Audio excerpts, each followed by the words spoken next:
여러분, 짧은 쉬는 시간을 잘 보내고 오셨나요? 다들 이제 돌아오셔서 카메라를 켜주시면 감사하겠습니다. 다들 2교시 강연 들어보실 준비 되셨나요? 그럼 지체하지 않고 바로 이재영 작가님 모셔보겠습니다. 저서 기후 피해 세대를 넘어 기후 기회 세대로에서 기후위기에 대응하기 위한 정부, 기업, 개인의 노력을 저술해 주신 이재영 작가님께서는 SDG 9 관련 대한민국 SDG 9번으로 바라본 CBAM, IRA와 국내 산업을 주제로 강연을 해주실 텐데요. 역시 지금 채팅으로 올려드린 패들렛에 접속하셔서 작가님께 실시간으로 질문을 남겨주시길 바랍니다. 그럼 이재영 작가님을 박수로 모시겠습니다. 네, 안녕하십니까. 이재영입니다. 잘 들리시나요? 네, 잘 들립니다. 제가 발표 자료를 공유하면 되는 건가요? 네, 화면 공유 혹시 가능하다면 해주시면 될 것 같습니다. 호스트가 참가자 화면 공유를 비활성화했습니다라고 뜨는데요. 잠시만 기다려주세요. 네, 방금 공동 호스트 권한드렸습니다. 네, 네. 방금 소개받은 이재형입니다. 저는 다양한 캐릭터를 가지고 있습니다. 혹시 부캐 가지고 있으신 분 있으십니까? 질문 안 할 거예요. 그냥 손만 들으세요. 네. 저는 뭐 앞서 저의 소개에 대한 장표에도 나왔지만 저는 한 회사의 직장인으로서 ESG, 환경과 관련된 일을 한 15년 정도 하고 있고요. 그리고 올해 1월에 책을 내서 작가로도 살고 있습니다. 그래서 오늘은 좀 작가의 자격으로 여러분들이 이렇게 만나 뵈러 왔습니다. 근데 주제가 솔직히 어렵기도 하고요.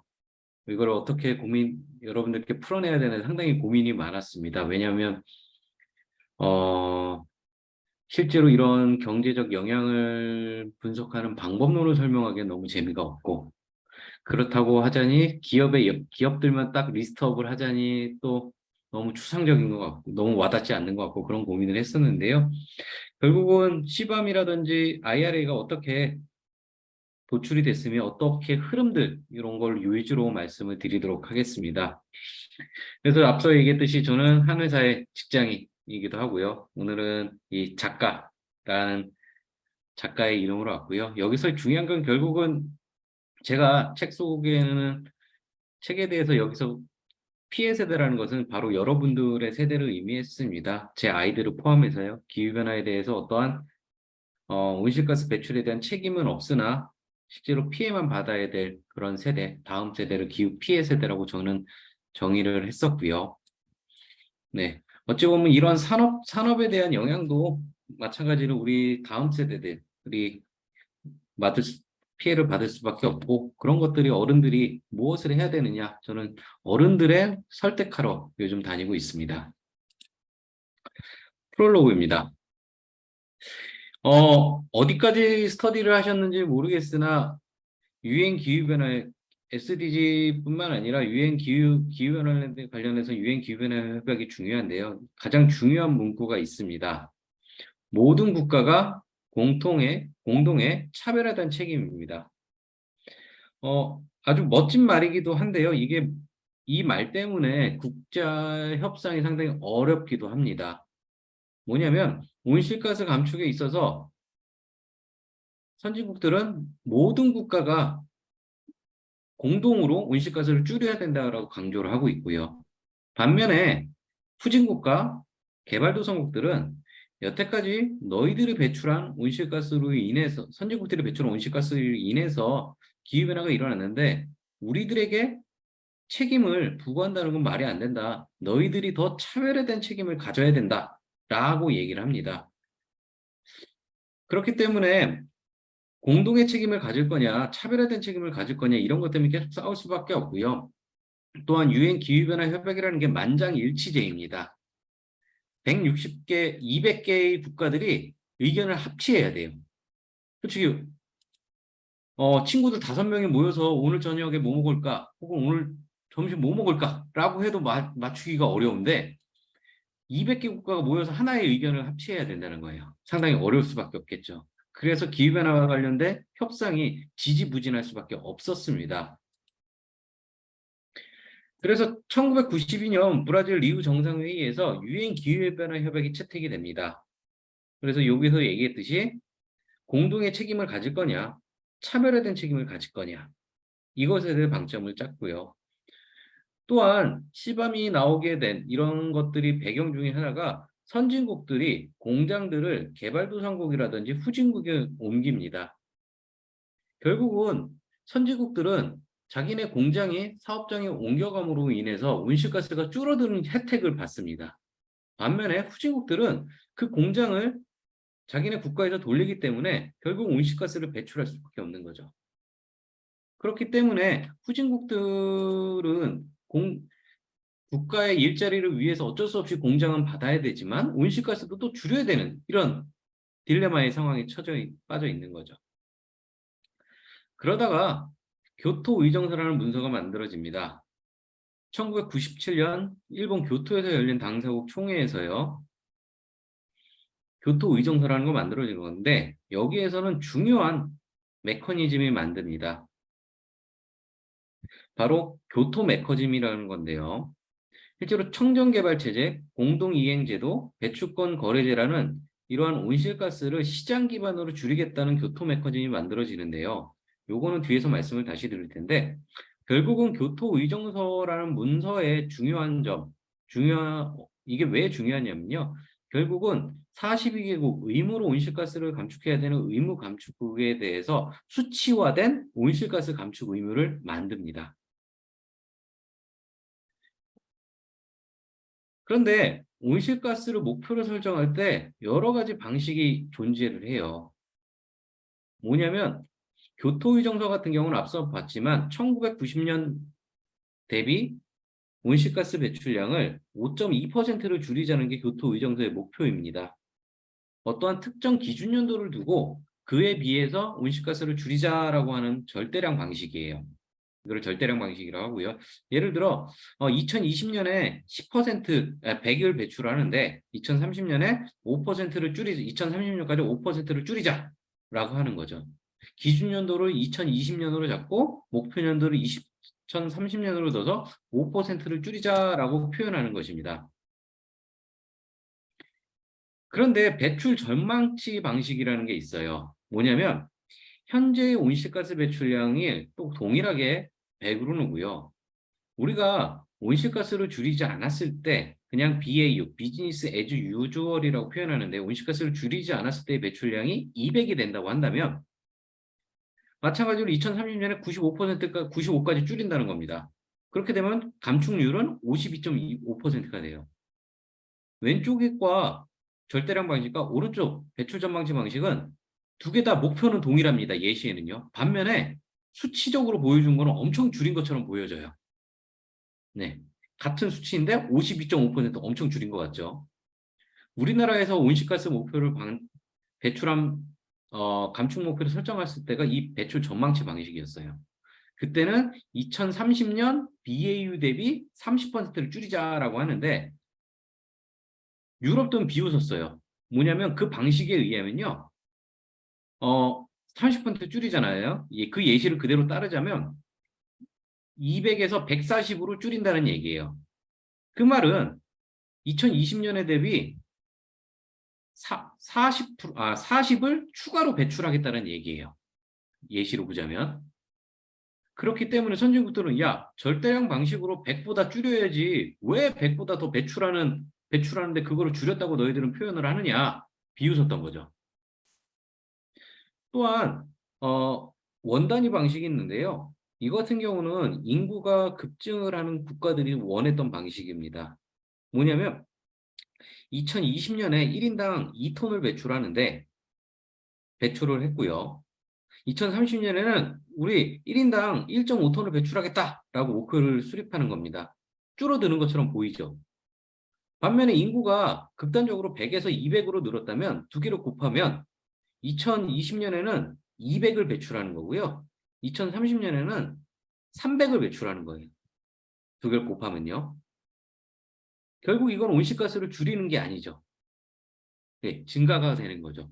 그래서 선진국들은 야, 감축 목표를 설정할 때 배출 전망치 방식이라든지 원단위 방식은 사용하지 마라 라고 주장을 하고요. 반면에 개도국이나 후진국들은 각각의 특성들이 있는데 굳이 그 방식으로 꼭 맞춰야 되느냐라는 것도 싸우는 겁니다. 당연히 의견 합치가 어려울 수밖에 없었겠죠. 어떤 걸로 하느냐. 그래서 만들어진 게 이 교토 메커니즘이라고 표현하는데요. 제가 왜 이렇게 장황하게 사느냐. 결국은 시밤이라는 게 만들어지는 게 이런 흐름에 의해서 만들어지는 거거든요. 그래서 강조를 하는데요. 유엔 기후변화 협약에서 선진국이 후진국에 가서 온실가스를 감축하면 그거에 따른 온실가스 배출권이라는 걸 받아올 수가 있습니다. 그것을 청정개발체제라고 하고요. 반면에 선진국에 가서 온실가스 감축 사업에 투자를 해서 나오는 감축분을 온실가스 배출권으로 받아올 수 있는데 그러한 제도를 공동이행제도라고 해요. 그리고 그렇게 감축된 온실가스를 시장에서 거래를 할 수 있는 방식이 배출권 거래제라는 이런 방식입니다.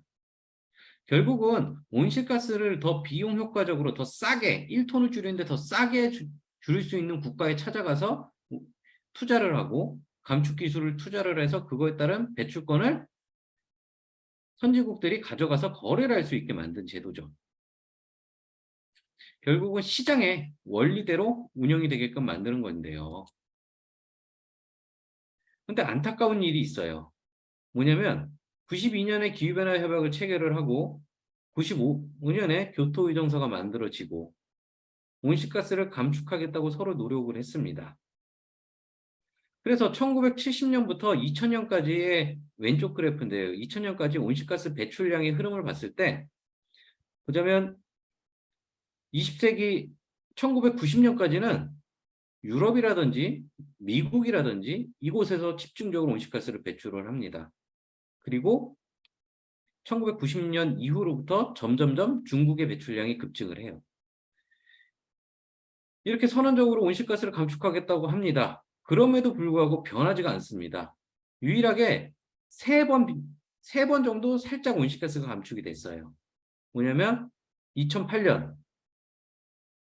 리먼 사태, 2022년 코로나19로 일시 감소가 됐고요. 그 전에는 98년에 발생한 IMF로 실제로 온실가스 배출량이 살짝 줄어듭니다. 이 말인즉슨 어떠한 온실가스 감축을 해서 감축을 우리가 해보자, 줄여보자 라고 해서 줄인 것은 없고 어떠한 경제적인 문제라든지 코로나로 인한 어떠한 일시적인 현상일 뿐이지 실질적으로는 온실가스를 줄이자라고 노력을 하고 수많은 협약을 만들고 협정을 만들고 사람들이 모여서 회의를 했지만 결론적으로는 온실가스 배출량은 계속 증가가 되는 안타까운 현실이 있었습니다. 그러다가 2015년 파리협정이라는 게 맺어집니다. 이 그림에 나오면 반기문 사무총장님도 가운데 계시는데요. 이때 반기문 사무총장님이 유엔 사무총장이셨어요. 그래서 이때 2015년 프랑스 파리에서 파리협정이라는 게 만들어지는데요. 중요하다고 판단이 되는 협정입니다. 이게 왜 그러냐면요.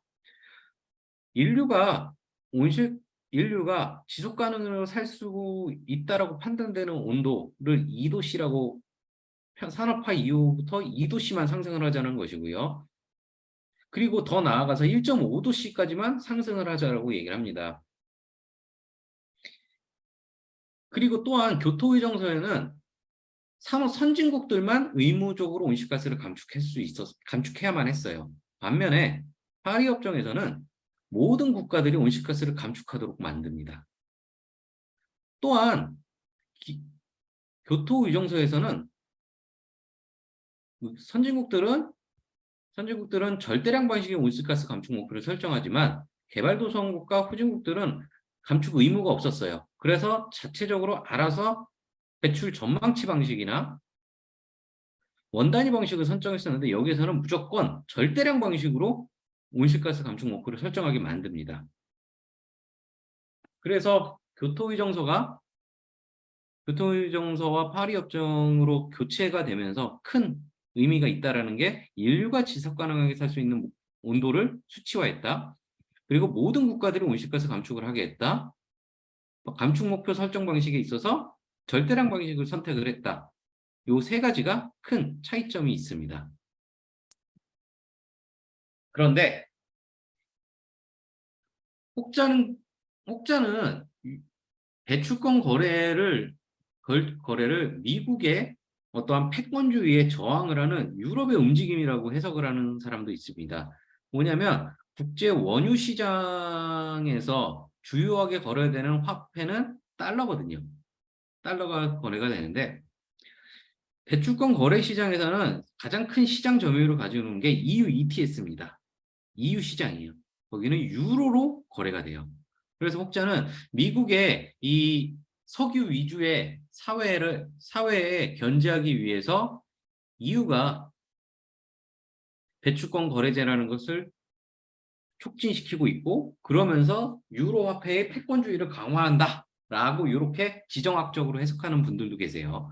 뭐 어떤 것이 맞든 아무튼 현재는 과거에는 배출권이라는 이슈로 미국과 유럽이 경쟁을 했다면 지금은 탄소 전쟁을 넘어 그린 전쟁, 녹색 전쟁으로 전선이 확대됐다고 저는 얘기를 합니다.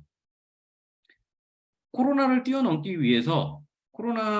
경제 위기를 뛰어넘기 위해서 바이든 정부는 그린 뉴딜 정책을 펴서 시장에 유동성을 공급을 하고요. 유럽은 그린 딜이라는 정책을 만들어서 실제 여기도 마찬가지로 자국 산업을 보호하려고 합니다. 또한 유럽 같은 경우는 핵심 원자재법을 만들어서 자국 산업을 보호하려고 하고 있고요. 또한 오늘 다루는 주제 중에 하나인 미국 같은 경우는 인플레이션 감축법이라는 것을 만들어서 또한 자국 산업을 보호하려고 하고 있습니다. 더 나아가서 온실가스뿐만 아니라 기후 관련된 정부 기업의 공시제도까지 이제는 서로 경쟁을 하고 있는데요. 미국 같은 경우는 미국 증권거래소 SEC 레귤레이션을 만들어서 기후변화에 관련된 기업들의 정보를 투명하게 공개하도록 요구를 하고 있고요. 또한 유럽 같은 경우는 반대로 지속가능 회계 기준을 만들었는데요. 그걸 ESRS라고 표현되는데 이것도 마찬가지로 유럽에 수출하는 기업들은 이 기준에 맞게끔 기후와 관련된 정보를 공시하도록 합니다. 그래서 과거에는 탄소의 배출권 거래제에 초점을 맞췄다면 이제는 자국 산업 보호를 위한 그린딜, 자국의 경제 활성화를 위한 그린딜과 그린 뉴딜, 그리고 자국의 산업을 보호하려고 있는 핵심 원자재법이라든지 인플레이션 감축법, 또한 자신의 국가에 들어오는 기업들을 정보를 관리하기 위한 뭐 ESRS, SEC 레귤레이션 이렇게 서로 큰 축에서 그린 전쟁이 지금 벌어지고 있습니다. 그래서 제가 오늘 말씀드릴 여러 가지 얘기들은 결국은 기후변화 협약, 교토의정서, 교토 메커니즘, 그로 인한 배출권 거래제, 그리고 파리협정, 그리고 현재 그린 전쟁까지 얘네들이 결국은 이 큰 흐름에서 같이 오고 있는 거죠. 큰 맥락에서. 네. 그래서 다 따로따로 보는 게 아니라 결국은 같이 보는 거고요. 그 안에서 결국은 그린 뉴딜과 그린딜 그리고 자국 산업을 보호하려는 CBAM과 IRA가 결국은 같이 흘러오는 것이고요. 그 안에서 결국은 SDG 골과 관련된 산업의 희비도 이제 엇갈릴 수밖에 없습니다. 그래서 CBAM에 대해서 말씀을 드릴 텐데요. 일물일가 법칙이라는 게 있습니다. 뭐냐면요. 한 제품, 한 재화는 어떠한 시장이든 동일한 가격을 갖는다고 하는 거예요. 뭐냐면 어떤 특정 국가에서 한 제품이 너무 싸다면 거기에 수요가 몰려서 그 제품 그 나라에서 그 가격이 오를 거고 결국 그러다 보면 다른 국가의 가격과 동일해진다라는 측면에서 일물일가 법칙이라고 표현하는데요. 그런데 탄소 시장은 특이합니다. 국가별, 권역별로 배출권 거래지에 대한 제도가 조금씩 상이를 합니다. 그래서 일물일가 법칙이 통하지 않는 시장이에요. 뭐냐면 가격으로 먼저 말씀을 드리자면 왼쪽 그래프에 보면 한국 EU 시장과 한국 배출권 가격을 본 건데요. 2020년에는 두 시장이 약 1톤당 4만 원으로 비슷했습니다. 그런데 지금 유럽 같은 경우는요. 올해 초 100유로까지 찍었어요. 배출권 1톤당 가격이 14만 원이라는 거죠. 그리고 반면에 KAU 같은 경우는요. 올해 이렇게 떨어졌는데 지금 현재 가격은요. 7천 원대예요. 네. 유럽은 14만 원대, 우리나라는 7천 원대. 너무 갭이 큰 거죠. 그리고 캘리포니아 또 배출권 거래지 시장이 있는데요. 여기 같은 경우는 원화로 환산했을 때 약 36,000원. RGGI라는 미국에 있는 시장 같은 경우는 16,000원. 뉴질랜드 같은 경우는 44,000원. 중국의 배출권 거래제 ETS 같은 경우는 10,000원이라는 거예요. 결국은 EU 같은 경우, EU가 왜 시범을 시작을 했냐? 바로 이 배출권 가격이 국가마다 상이하다라는 거에서 초점을 맞춘 거예요. 뭐냐면 한 특정 제품을 생산을 할 때 온실가스가 배출하는데 그거만큼 그 기업들이 탄소에 대해서 비용을 지불을 해야 되는데요. 유럽 같은 경우는 자국에서 생산하는 제품 기업들은 엄청나게 비싼 금액을 탄소 가격으로 지불을 하는 거예요. 반면에 이런 다른 캘리포니아를 포함해서 우리나라 같은 경우는 거의 지불이 없다라는 거죠.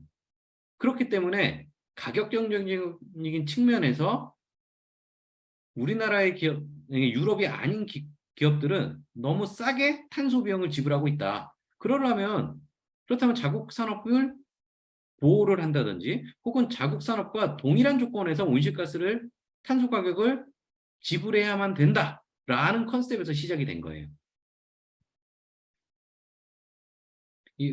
그래서 결국은 대출권 거래제가 왔고 거기에서 각각의 국가별로 일물일가 법칙이 통하지 않는다. 그래서 어떠한 특정 제품, 철강 1톤을 생산하는데 어떤 나라는 14만 원을 지불할 수밖에 없고 어떤 나라는 7천 원, 10,000원밖에 지불할 수 없으니까 결국은 자국의 산업을 보호하려면 이 가격의 갭을 메꿔야 된다는 거죠. 네, 그렇게 흘러왔고요.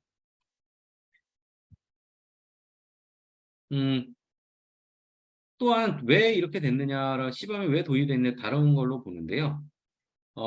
이 왼쪽에 있는 그래프는 2015년 기준 국가별 온실가스 배출량입니다. 우리나라 같은 경우는 여기서 보면 한 6억 톤 배출을 해요. 그런데 중국은요, 98억 톤을 배출을 합니다.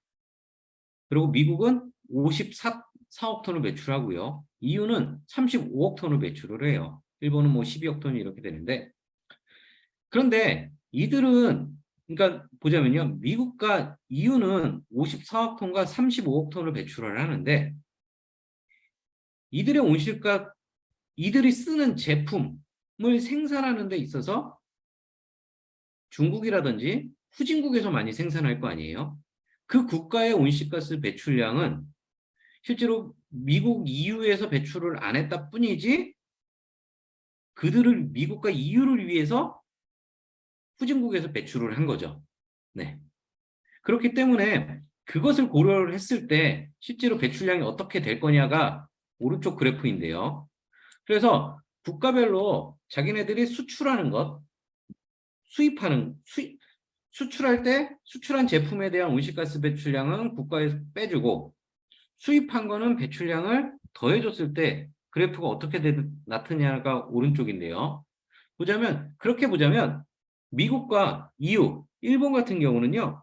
자기네들이 수출하는 제품보다 수입하는 제품이 많아요. 그래서 실질적으로 자국에서만 온실가스를 배출 안 했다 뿐이지 탄소를 뭐 미국 같은 경우는 추가적으로 10억 톤 정도 더 해외에서 배출한다고 합니다.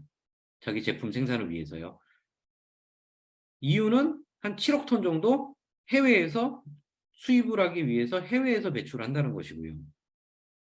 반면에 한국은 수출을 위해 실제로 배출량이 플러스 되는 건데 이것 말은즉슨 자기네들이 실제로 배출한 것 자기 자신을 위해서 배출한 게 아니라 해외 기업들, 해외 사람들을 위해서 배출한 거라는데요. 중국은 15억 톤 정도가 실제 해외 사람들을 위해서 배출을 했다라는 거예요.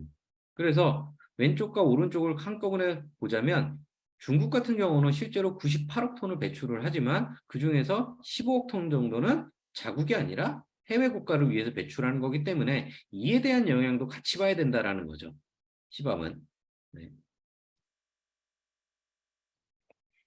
네. 그리고 또한 유럽은 번역 단위의 온실가스 감축 목표를 설정을 합니다. 그게 핏4 55고요. 2030년까지 온실가스를 55% 줄인다는 그런 목표입니다. 네, 목표인데요.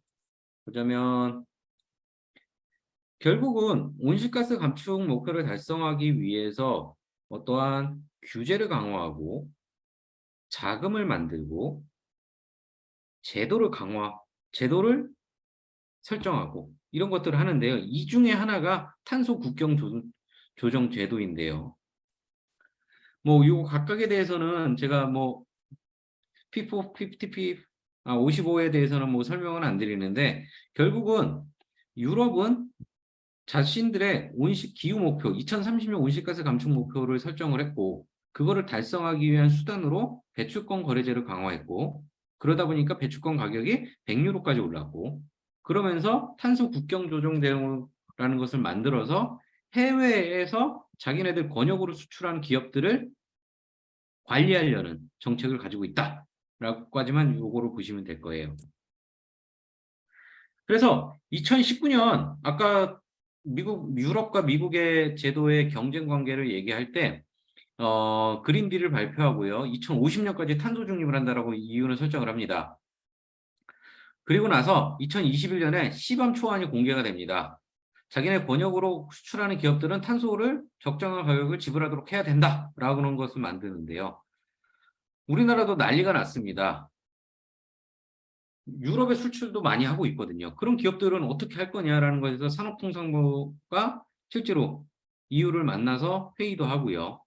아주 그러는 과정에서 또한 EU 같은 경우는 감축 목표 강화 법안을 만듭니다. 그게 앞서 잠깐 말씀드렸던 P455라는 것이고요. 그리고 COP 21년도 당사국 총회에서 시방 관련된 게 논의가 됐고 올해 10월부터 본격적으로 시밤이 시작이 되고요. 2026년부터 시밤이 본격적으로 시작이 됩니다. 이렇게 해외에 있는 국가들, 해외에서 생산되는 온실가스 그런데 이게 또 어떠한 영향이 있느냐 보자면요. 외에서 EU 밖에서 생산하는 기업들이 자기네들의 수출하려면 비용을 추가적으로 지불해야 된다는 거잖아요. 그 비용을 모아서 결국은 시밤을 위한 자국 산업 보호에 쓰이는 목적으로 쓰입니다. 그렇기 때문에 자국 산업 보호라는 게 가지고 있는 거고요. 그래서 2030년에 1990년 대비 5.55%를 감축하는 이런 장기적인 플랜이 있으면서도 그 안에서 자국 산업 보호가 같이 있다라는 것이고요. 그래서 시밤 탄소 국경 조정세는 2050년 기후 목표, 2030년에 55% 감축, 2050년에 탄소 중립 목표 달성을 위한 장기적인 플랜이고요. 2023년에서 2025년까지는 어떤 유예 기간, 전환 기간이라고 해서 기업들이 유럽에 수출하는 기업들은 탄소에 대한 정보를 EU에 제출을 해야 되고요. 그리고 2026년부터 본격적인 과세를 해야 됩니다. 그래서 탄소 가격 차이가 발생을 했을 때 그 탄소 배출권, CBAM 서티피케이트라는 탄소 배출권을 사와서 그 갭을 메꿔야 되는 거죠. 그렇게 되면 우리나라에 있는 철강, 시멘트, 알루미늄, 비료, 전기 이런 기업들이 만약에 존재를 한다면 비용이 EU에 지불할 것이냐, 우리나라에 지불할 것이냐 이런 고민이 빠질 수밖에 없고요. 적용 품목은 철강, 시멘트, 알루미늄, 비료 및 전기입니다. 이 중에서 우리나라에 큰 영향을 주는 거는요, 철강과 알루미늄이에요. 특히나 철강 업종. P사와 H사가 실제로 유럽에 철강을 많이 수출하고 있는데요. 그래서 철강, 시멘트, 알루미늄, 비료 및 전기를 EU 권역에 수출할 때 수입품 과정에서 발생하는 탄소 배출량을 측정을 하고 그에 맞게끔 그 차이만큼을 탄소 배출권, CBAM 서티피케이트라는 것을 사서 메꿔야지만 된다라는 것이고요. 그 대신 감면을 요청할 수는 있습니다. 뭐냐면 우리나라의 탄소에 대한 비용을 정당하게 지불을 했다면 원산지 국가에서 온실가스 배출 간격을 지불할 경우 감면 요청이 가능하고요. 그래서 수입하는 업체는 해당 가격에 상응하는 금액만큼만 감면 요청을 합니다. 결국은 EU가 아까 14만 원이었고 우리나라가 10,000원이라고 한다면 그 차이인 13만 원만큼 톤당 13만 원만큼을 뭔가 메꿔야 된다는 거죠. 대신 반면에 면제되는 국가들도 있습니다. EU와 유사한 탄소 가격을 가진 국가라든지 최빈국 이런 나라들은 실제로 반면이 되는 거고요. 그래서 뭐 여러 가지 장표가 있지만 큰 요 틀에 대해서만 말씀을 드려보려고 해요. 탄소 국경 조정세가 부과가 되면 크게 3가지 경로로 우리나라에 영향을 준다고 합니다. 첫 번째로는 원래는 쌌어요. 우리나라가 예를 들어 철강이라면 철강의 제품이 쌌는데 철강 1톤당 이 시범에 따라서 비용을 지불해야 된다면 기업들은 당연히 그 탄소 가격에 그 철강의 가격에 탄소 가격을 내재화시키려고 전가하려고 할 거 아닙니까? 그렇게 되면 그 철강 1톤당 가격이 증가가 되겠죠. 그렇게 되면 당연히 가격 경쟁력이 하락을 해서 유럽의 수출이 감소가 되는 이런 경로가 있습니다. 유럽산이 더 싸다면, 그러니까 탄소 가격을 부과했을 때 유럽 철강 가격이 싸다면 유럽 걸 쓰겠죠. 그래서 이런 게 직접 경로라고 표현을 하고요. 간접 경로입니다.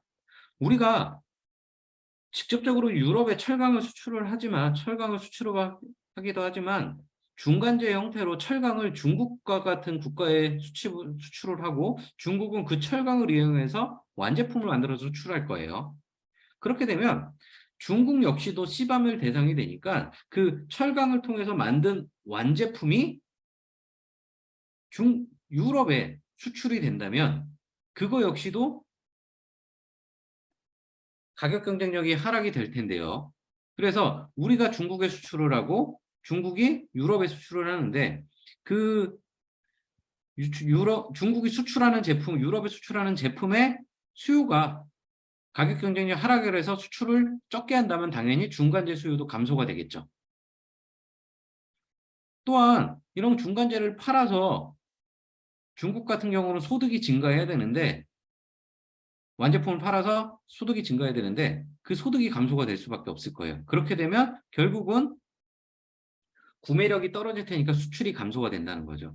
그래서 간접 경로, 우리가 수출하는 기업들, 수출하는 국가, 유럽을 제외한 우리가 수출하는 국가들이 중간재를 수출하는 국가들이 유럽에 수출하는 양이 줄어듦에 인해서 맞는 경로가 간접 경로라고 표현을 해요. 그리고 마찬가지 세 번째는 무역 재편 경로라는 건데요. 결국은 탄소 가격을 부담함에 있어서 실제로 해당 국가의 우리나라의 시장 점유율이 줄어들 것 아닙니까? 혹은 시장 점유율이 늘어날 수도 있어요. 이렇게 시장 점유율이 증가와 감소됨에 따라서 만드는 경로가 무역 재편 경로라는 건데요. 결국은 이 직접 경로, 간접 경로, 무역 재편 경로 이 3가지 경로에 따라서 우리가 수출이 감소될 수도 있고 수출이 증가가 될 수 있는데 있다라는 것이고요. 요거 대해서 희비가 엇갈린다고 합니다. 그래서 이 다음 장표는 제가 각각 경로에 대해서만 살펴는 봤는데 크게 숫자를 중심으로 보시기보다는 저런 것들이 어떤 영향이 있느냐라는 이런 것에 초점을 맞추시면 될 것 같아요.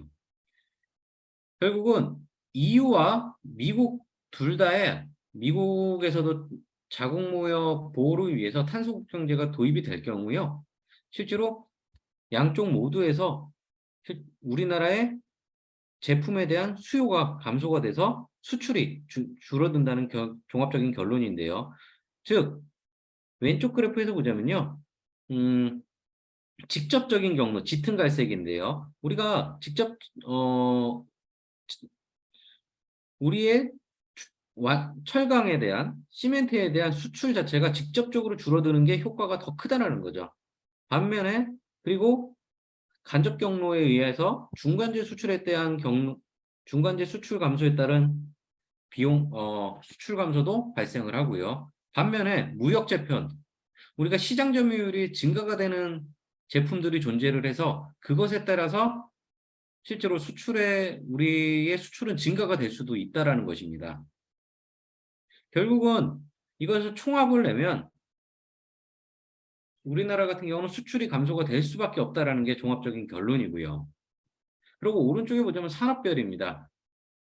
산업별로는 화학, 금속, 전기전자, 운송과 같은 이런 제품들이 크게 영향을 받는다는 거고요.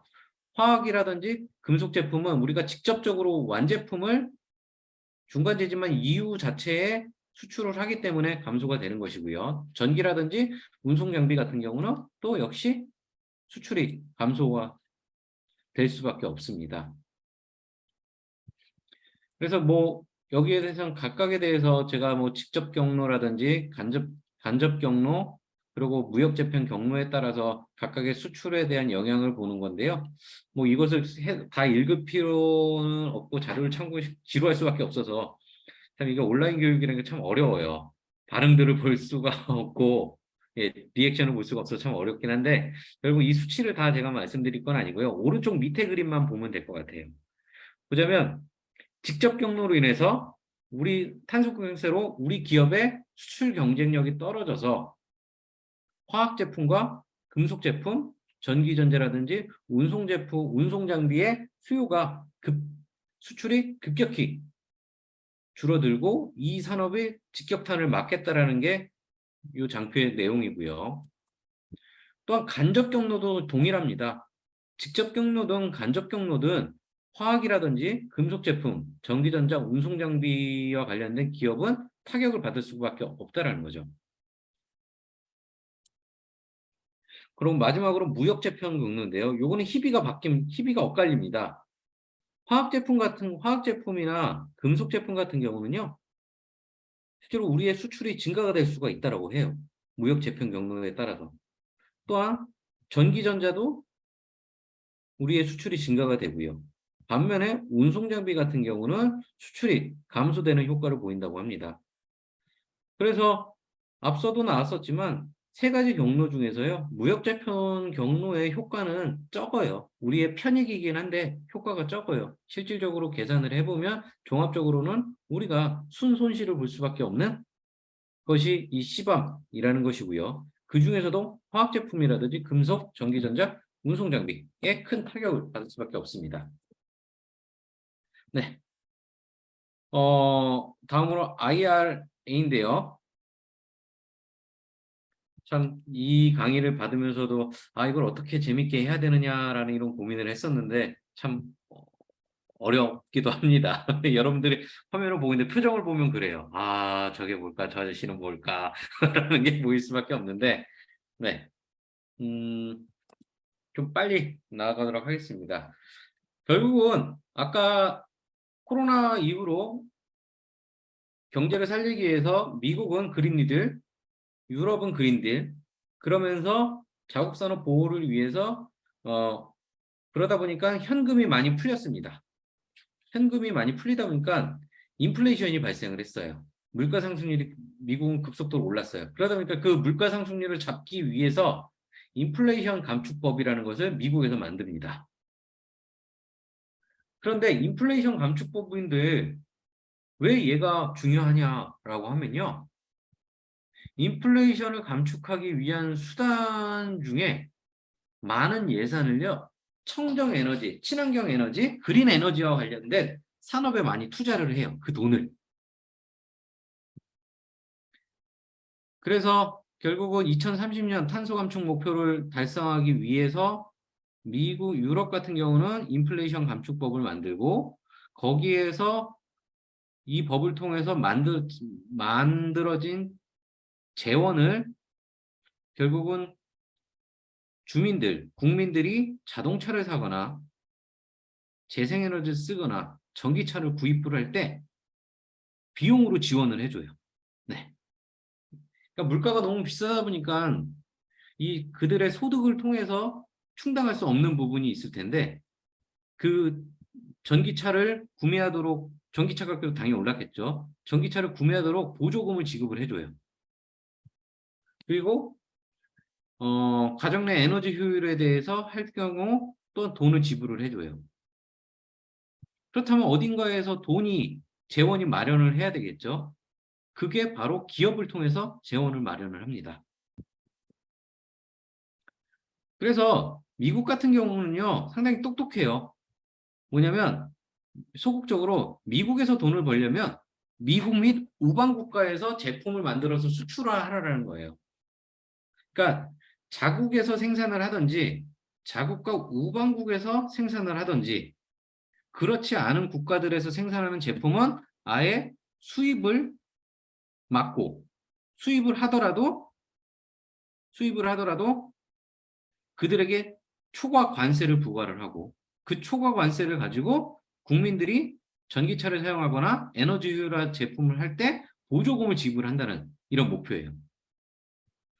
소위 그러려면 미국에 수출하는 기업들은 선택이 두 개밖에 없어요. 미국에 수출을 하지 않던가 미국에 공장을 세우던가 두 가지 선택밖에 없는 거예요.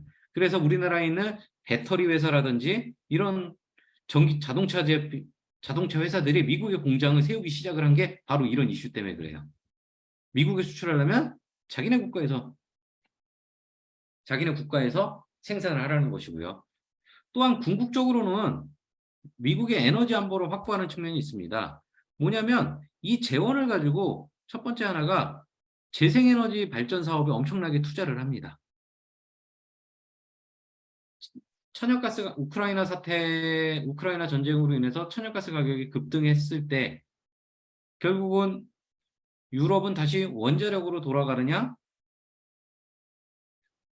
재생에너지를 확대하느냐 이런 선택의 기로에 있었고요. 미국도 마찬가지로 결국은 청정에너지로 간다. 그런데 그 재원을 자기네 권역에 수출하는 국가들을 대상으로 부과를 하고 그거를 쓴다는 것이고요. 결국은 궁극적으로는 미국의 에너지 안보를 어떻게 만들 것이냐 여기에 초점이 간다는 거죠. 참 이런 거 보면 상당히 똑똑한 것 같아요. 단기적인 시각이 아니라 장기적인 관점에서 자기의 국가를 보호하면서 산업도 보호하고 일자리를 어떻게 만드냐라는 것인데요.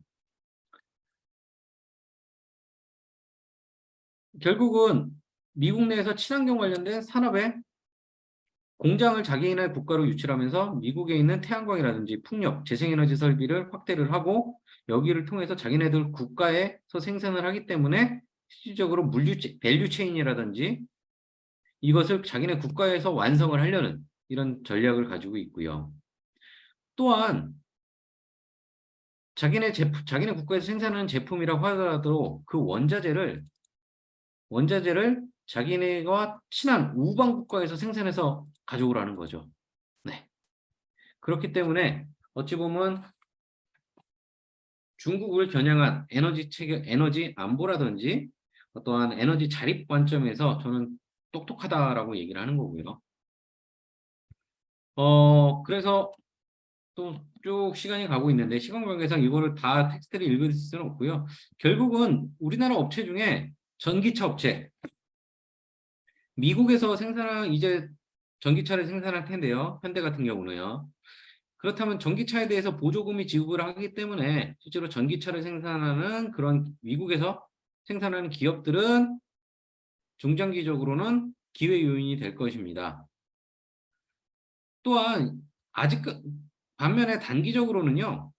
현재는 아직까지 미국에 생산 기지가 없기 때문에 우리나라에서 생산해서 수출을 하는 구조로 가지고 있어요. 그렇기 때문에 반면에 테슬라와 같은 기업들은 미국에서 직접 생산을 하고 있거든요.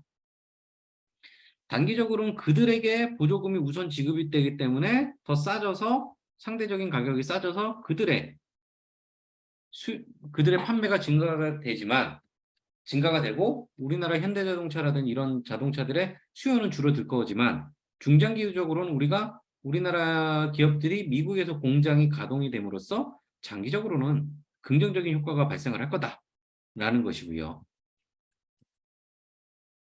또한 2차 전지 업체, 배터리 업체죠.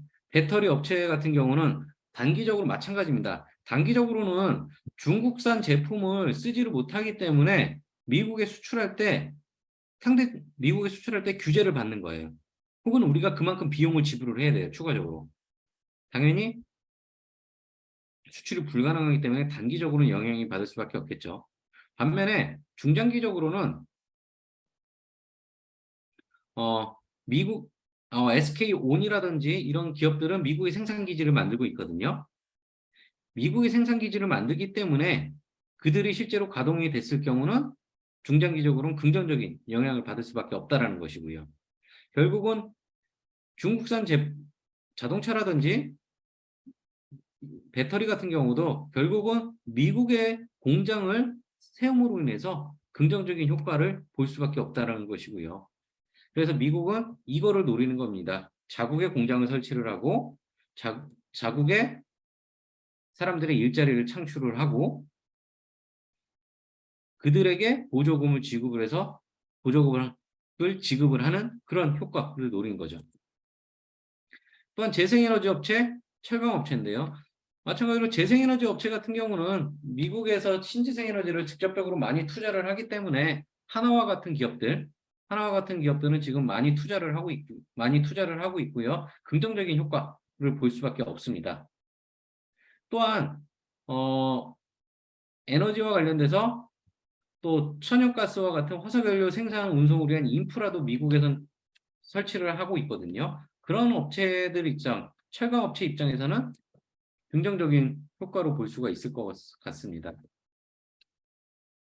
그래서 좀 달려왔는데요. 앞서 처음에 보여드렸던 그림입니다.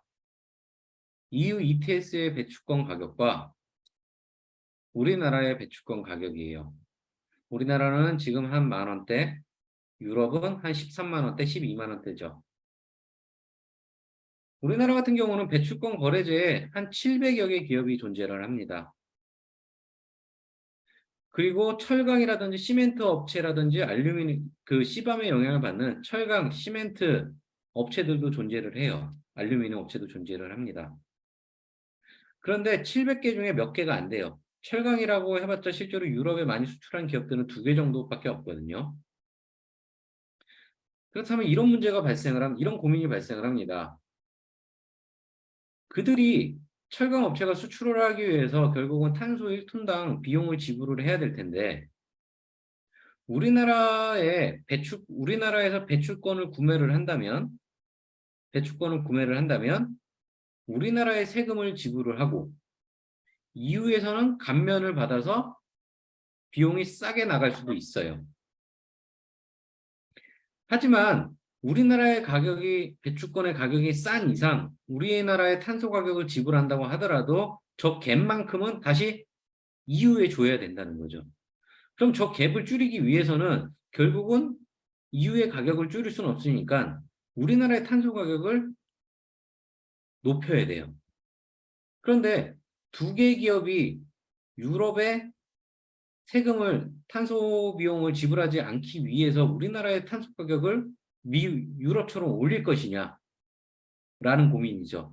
그렇게 올리면 우리나라의 해당 기업이 배출권 가격은 지불할 수 있겠지만 나머지 700여 개 기업은 700여의 기업이 지불해야 될 탄소 비용도 증가가 될 수밖에 없다라는 거죠.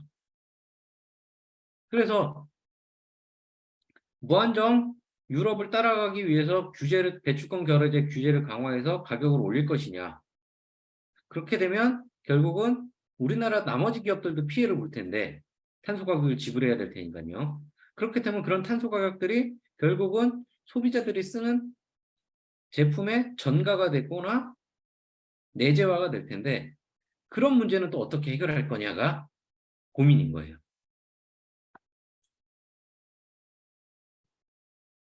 그리고 제가 요즘 발표를 가면 많이 쓰는 장표입니다. 그러면서 결국은 우리가 어떤 길을 갈 것이냐라는 건데요. 크게 세 가지 패턴이 보여요. 파란색 네모와 초록색 세모가 있습니다. 미국과 독일의 그래프예요.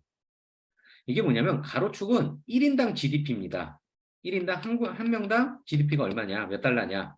그리고 세로축은 1인당 온실가스 배출량인데요.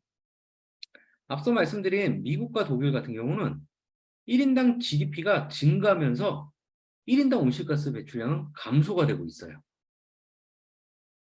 이들은 자국 산업을 보호하면서도 자국의 어떠한 고부가가치 산업을 유지하면서도 재생에너지 친화적인 전략을 갔어요. 그렇기 때문에 온실가스 배출량이 줄어드는 패턴으로 가고 있습니다. 일본 같은 경우는요, 신기해요. 1인당 GDP가 증가가 되는데 온실가스 배출량은요, 멈춰 있어요. 네, 변화가 없어요. 반면에 빨간색 동그라미, 검은색 동그라미가 있는데요. 빨간색 동그라미는 중국입니다. 그리고 검은색 동그라미는 우리나라예요. 얘네들을 보면 두 국가를 보면요. 1인당 GDP가 증가하는 만큼 온실가스 배출량도 증가가 돼요. 어찌 보면 참 정직해요. 내가 GDP가 증가하는 만큼 온실가스가 정직하게 증가가 되고 있어요. 예. 하지만 이 말인즉슨 온실가스 관리적인 측면에서 봤을 때는 실패를 하고 있는 거죠. 그래서 유럽과 미국은 아까 공통적으로 유럽의 시밤이라든지 미국의 IRL 같은 경우는 결국은 자기네 국가들의 GDP도 올리면서 온실가스를 감축하려는 더 강화해서 감축하려는 그런 중장기적인 전략을 세워서 가고 있는 거죠. 그래서 저는 현명하다고 봐요. 반면에 우리나라 같은 경우는 아직까지도 철강이라든지 알루미늄과 같이 1톤을 생산하는데 온실가스 배출량이 많은 산업이 많이 발생을 하고 있어요. 아직까지도. 그렇기 때문에 철강 수출이 많아질수록 우리나라의 배출량은 증가가 될 수밖에 없어요. 뭐냐면 우리나라의 온실가스 배출량이 약 7억 톤입니다. 7억 톤. 그런데 P철강 회사의 온실가스 배출량이 7,800만 톤이에요. 통계에 따라 다르지만 연도에 따라 다르면 우리나라 한 업체가 배출하는 온실가스 배출량이 우리나라 배출량의 11% 정도를 차지해요. 어마어마한 거죠.